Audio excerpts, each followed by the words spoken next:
kunoo akkas ta'ee jira jechuudha. Amma muuna wal caalaa ilaalin amma wal addaa jechuudha. Sanii booddee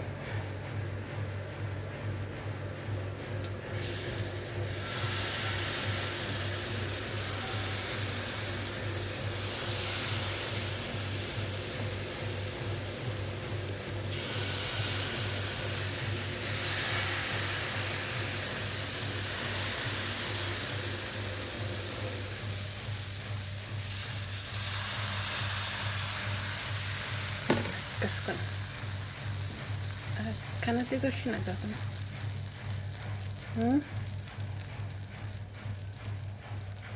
kanatti irra keenya soorraan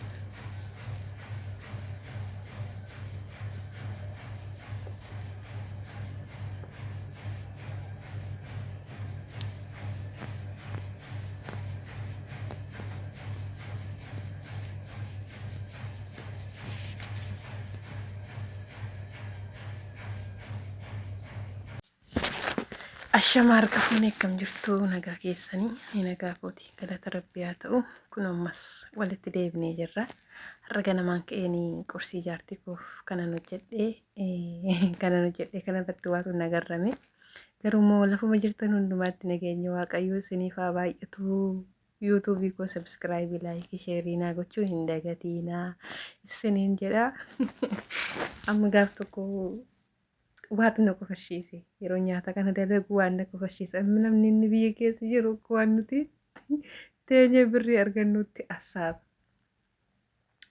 Innumti biyya arabaa kana keessa hojjechaa ture immoo yeroo biyya galu akkasii amini kana amini sana amini jedha biyyatti galee jechuudha. Akka waan taa'ee bashannanaa turetti amma gaaf tokko biyya galle anis biyyan galee mucaani tokkos biyya galtee lamaan keenya biyya tokkodha. Amma nama dubbisna namatu nutti dhufee nama dubbisna akkam fayyaa keessanii nagaadha jennaan nagaadha akkam jirtu jennaan akkam yenta labbaa bulunna ani nagaadha akkas ta'e malee mini sin nagaadha miniire itti amma sirri deebite isuma shanti beeti dhiqaa turre haadha fakkaat baddamma kun jedhan agarramee kolfee amma gaafanii kanallee hojii amma viidiyoo yeroo waraabuun itti kolfaa ture innumti asii shanti beeti jala gangalachaa istoofii jala gangalachaa tureenaa biyya galu maaliif loqoda jijjiirrattu dhugaa rabbi kana amini sana amini shuu haadii shuu kidaa shuu saadii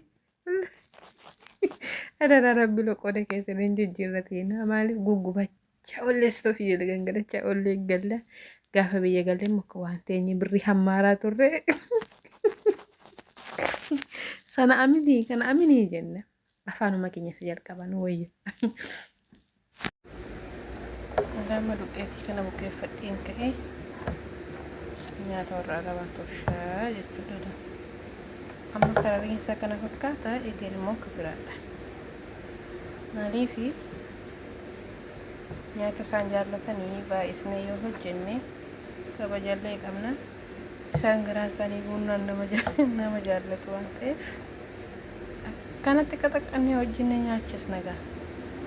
Hojiif biyyaa baane waan ta'eef akkanatti dalagnee lafaanee nyaachisne dalqa keenya haxaawwanne immoo ishee argannuuf kannaa jechuudha.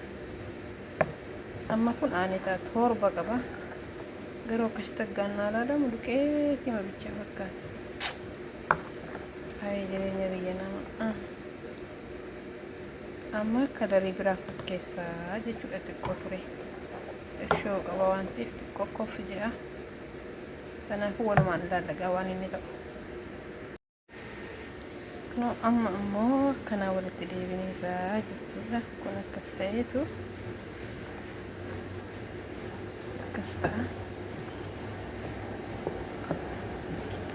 Ani booda kalarii isa jijjiirraa jechuudha.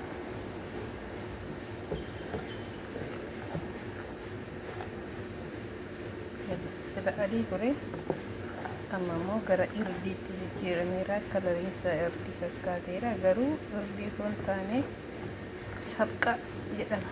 biyya keenyatti garuu waan inni jedhamu immoo hin beeku.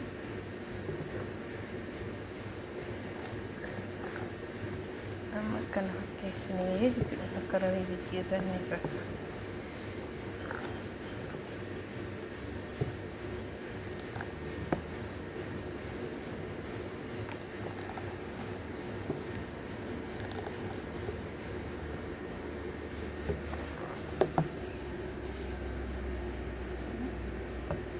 Qoxaa fi fakkeessanii amma kun.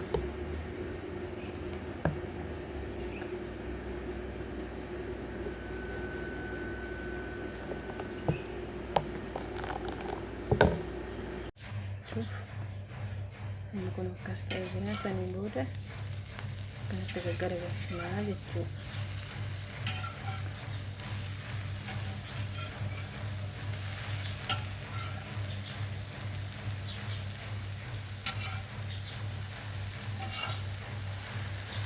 Akkas kana.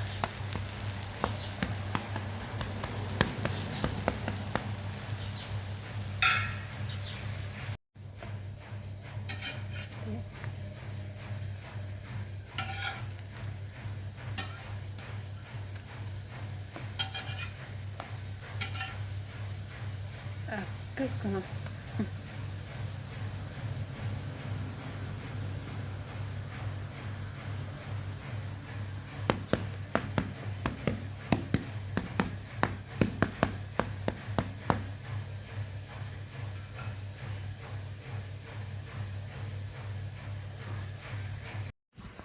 Akka kun umarratti kanaan goolamnee jirra jechuudha.